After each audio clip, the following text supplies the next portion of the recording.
Jameis Winston, let's hear some of this. Some people are saying you said amazing things. Some people are saying, what is Jameis talking about? Let's hear it. I'm about to show you how you turn uncomfortable into a growing moment. I'm from a city, Birmingham, Alabama, where they blew up a church with 4 little girls, and their parents and family had to go around picking up their limbs in the Deep South.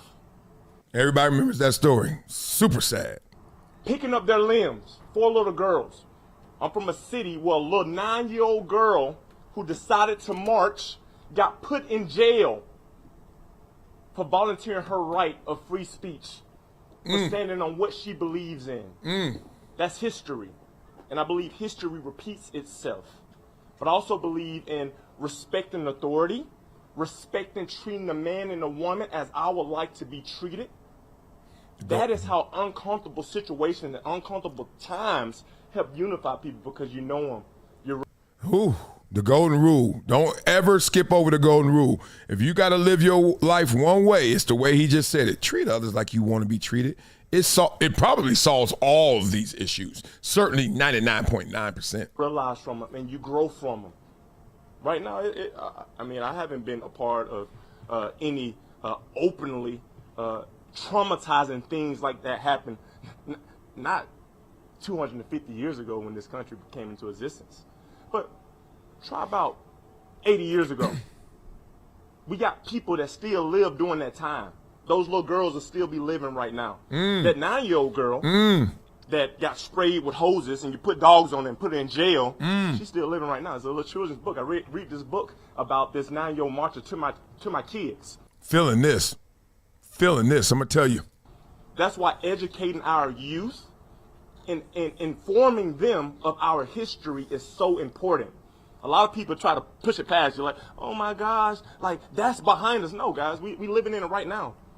We got a blonde hair, blue eyed white kid and a black Muslim religion black kid who are coming together and showing the world that we can come together. We can happen. We don't have to see everything. Everything doesn't have to be viewed in this perfect little snow globe, and everything doesn't have to be perfect. Blah, blah, blah. Okay, let me just preface everything I'm about to say with, I don't fully think that what he said maps on to what happened here. Nevertheless, let's give him for impact for Phil. Had a conversation maybe a few days ago. We were talking about rappers. Scarface, the rapper, Brad Jordan. So I was golfing with him at Anthony Anderson's golf tournament about a week ago. I know Scarface through my friend, alum, Ben Horowitz. So I see Scarface, I get more love than the average bear, right? So we talking, chopping it up, whatever. We had this conversation of how great Scarface is. And the conversation morphed into, is he the best lyricist? I'm gonna bring it home. And somebody was like, yo, regardless if he is or not, no one could make you feel it more than Scarface. That was hard to argue. The only person we came up with was like Tupac. Young Ice Cube, but it was a different version. Then everybody started talking about the lyricists. Everybody who could rap, Black Thought. And everybody started going at Black Thought saying, yeah, he a sick rapper. He puts words together like none other. But did you really feel it like Scarface, like Tupac? And I was like, you're right. I didn't. Even though it wasn't no diss to him. It was just like, I didn't.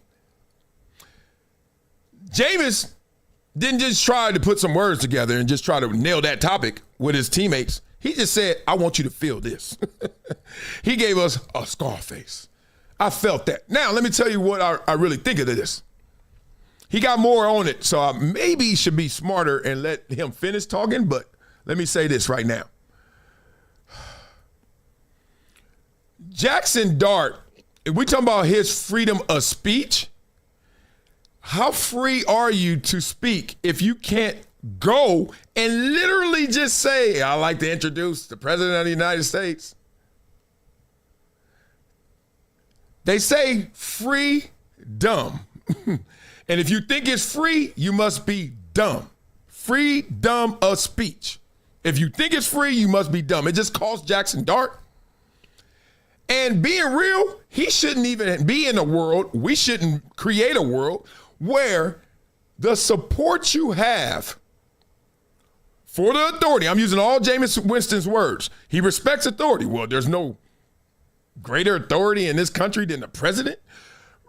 You can't introduce him without getting lit up and one of them friendly fire from your own teammate, who then wants to reconcile immediately because, damn, I didn't know how big this was.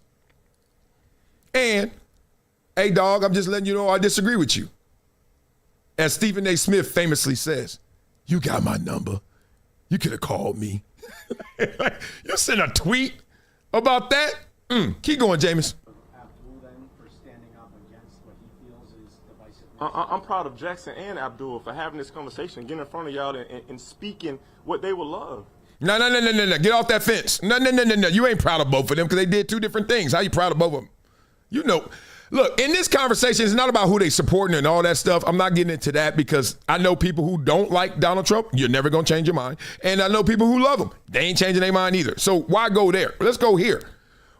Is it okay to support who I want to support? I mean, obviously half this country or more voted for him. So can I not do that now without you just sitting there outside the voting booth saying, hey, you better pick who I thought? Like, in that conversation, the way I'm raising my kids, Jaxson Dart was right. Abdul Carter's wrong. You don't yuck someone's yum, as the kids say.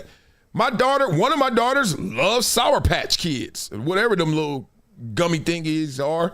The other one hates them. One loves Cheetos. One hates it. I could continue. But what we have taught them, they told me the term, is don't yuck my yum. So when one is eating the damn Cheeto and the other one like, ugh, no.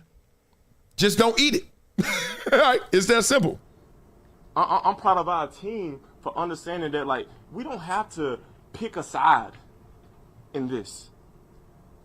We have to understand, we have to have support for other people's, our team, like what they stand for. I'm not going to say, oh, man, you wrong. Why would you do that? I'm going to say, okay, that's probably not what I believe. But I love you as I love myself, right? So I'm going to give you some grace, all right? And I'm going to help you. I'm going to show you, hey, look, this is what happened. Exactly. And if those beats were followed, we wouldn't have this story to this degree because Abdul Carter wouldn't have went there. It's just that simple. Like, dog, teammates do stuff all the time that you don't agree with. All the time.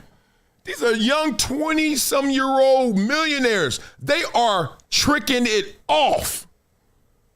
We are not fully developed mentally. We're certainly not fully formed socially. The world has become a helicopter ride from wherever you work, straight up in the air. And now I pick when I think it's time to correct you for the world to see. Is that correction really for you? Ooh. All right, this is how you handle this. All right, this is what teamwork looks like. All right, but being proud of my teammates being separated by the mass media and hearing the opinions of people that don't have nothing to do with this building, but just looking at a reason to point fingers at a blonde-haired, blue-eyed white boy and a black Muslim. Y'all know I still don't like white boy like that. Like, boy, if you call me black boy, see the golden rule. Don't call him white boy if you don't want to be called black boy. I hear you. That is what's happening to the world, right? And they poke and pry at these young men. I know Abdul say, like, we men. Yeah, but how many people in this group has never made a mistake? How many people in this group has never said something or did something that they wish they didn't do?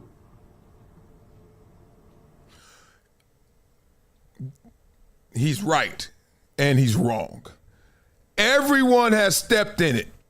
And everyone has had their moment where people said, it's time to clean your shoes. This is their moment to get their shoes cleaned. Simple as that. We all have grace and mercy. None of us have suffered the consequences of all of our indiscretions. Not a single solitary soul. No one has ever made one sin, that's it, and that's all the consequences. Life's over. Right? No adult. Okay? No adult. So, I don't like when all of a sudden none of y'all have anything to do with this building, but now y'all going to attack this building. Well, we criticize this building, as you say. We praise that building. When the Giants were winning, Bill Parcells, the story I just told about LT, praise. What's the cost of praise?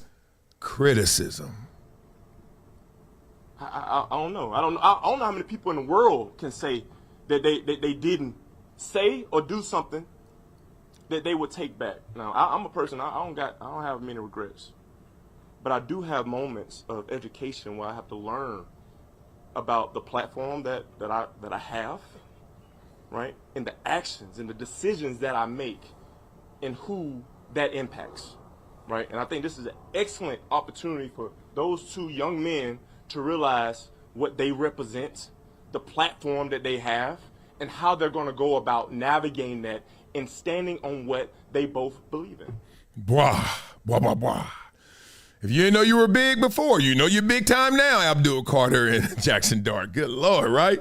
Y'all are making headlines waves. We're going to save some of that Jameis Winston for later and the Ryan Clark part because sometimes it's just the politics of it just tires you out. You can't even get to the life lesson because it's like, oh, y'all just hearing the politics. I see you do the Drew show. You got another super chat. He says, damn, they better not cut Jameis Winston on the last day of camp. Mid-season, he's basically doing the coach's and GM's job. Just give him a 3-year deal, whatever he wants. Yeah, he keeping the peace. He keeping the peace over there right now. Oh, you better. Because if he don't, it's a problem. Oh, man. Become a gym member with Project Transition. As a giver every month, small gifts have a big impact in creating real change. Not only will you transform lives, you'll also win and unlock once-in-a-lifetime experiences. Join me, Marcellus Wiley, in making a real impact through Project Transition, a global giving community dedicated to uplifting underserved youth with mentorship, education, and access to real opportunities. Your donation doesn't just enter you to win unforgettable prizes and exclusive experiences with myself and other gym members. It fuels our mission to empower the next generation of leaders, dreamers, and game changers. From after-school programs, life skills camps, and career development, every dollar helps unlock potential where it's needed most and where every person makes a world of difference. Give back, win big, be the difference, be greater than your greatest excuse. Support Project Transition today. Become a gym member and help turn obstacles into opportunities. Oh, that wasn't enough? Y'all want some more? Well, check out the link in my bio, Hydration Situation Live. Blah, blah, blah. Right. I'm glad he said that. No one chooses football. Football chooses you. It's so crazy people still stuck in Patrick Mahomes in the offense. I'm like, do you see these numbers?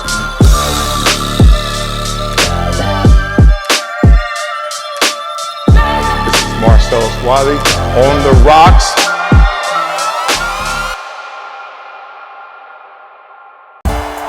It's been a decade plus that I knew that this day was going to come. Oh, this is not hyperbole here. Because I think the verse.